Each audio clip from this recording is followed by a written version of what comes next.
1 маусымнан бастап суға түсу кезеңі басталды. Осыған орай құтқарушылар өзен жағалауларында рейдтік шара өткізуде. Мақсаты оқыс жағдайлардың алдын алу. Еске салсақ, облыс бойынша 31 рұқсат етілген суға шомылу орындары белгіленген.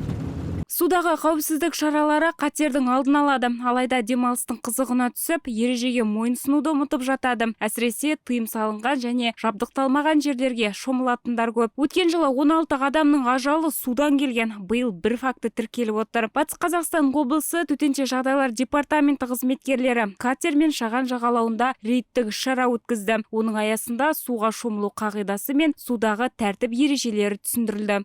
Батыс Қазақстан облысы төтенше департаменті облыстың тұрғындар мен қонақтарына келесі қауіпсіздік ережелерін жеткізеді.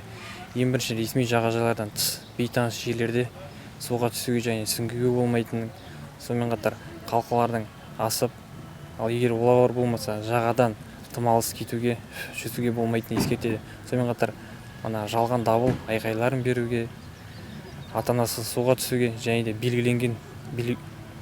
белгіленбеген жерлерге суға түсуге рұқсат етілмейді. Бақылау шарасы кезінде Шаған өзеніне жасөспірім баласымен суға шомылуға, балық аулауға келген ата-аналар кездесті. Қала тұрғындары балаларды қараусыз қалдырмайтынын, белгіленбеген жерге суға шомылмайтындарын айтады. Департамент спасателей подозвали. Құтқарушылар кеңесімен бөлісті. Мұнда баламен жиі келем. Суға шомылғанда жанында қадағалап жүремін. Сақтық шараларын алдын алғанның зияны жоқ. Қауіпсіздік жилетін киеміз. Қазір каникулдың кезі. Балалар суға түскенде қызық көріп, ата-аналарынан жырақ кетіп қалады. Жазатайым оқиға олқылықтың кесірінен орын алып жатыр. Ата-ана ретінде суға шомылу ережелерін сақтап жүремін. Ашық су айдындарында суға шомылу қағидасын түсіндіру жұмыстары жалғасады. Қауіпсіздік қағидаларын бұзу немесе орындамау анықталған жағдайда Қазақстан Республикасы әкімшілік құқық бұзушылық туралы кодексінің 412 бабына сәйкес 7 айлық есептік көрсеткіш негізінде айыппұл салынады. Қауіпсіздік ережелерінің бұзылғанына куә болсаңыз, 112 және 101 телефонына хабарласыңыз. Айым Слеменова, Олег Писаренко, Аймұрат Жағыппар, арнайы Каспия Ньюс телеарнасы үшін Орал қаласынан.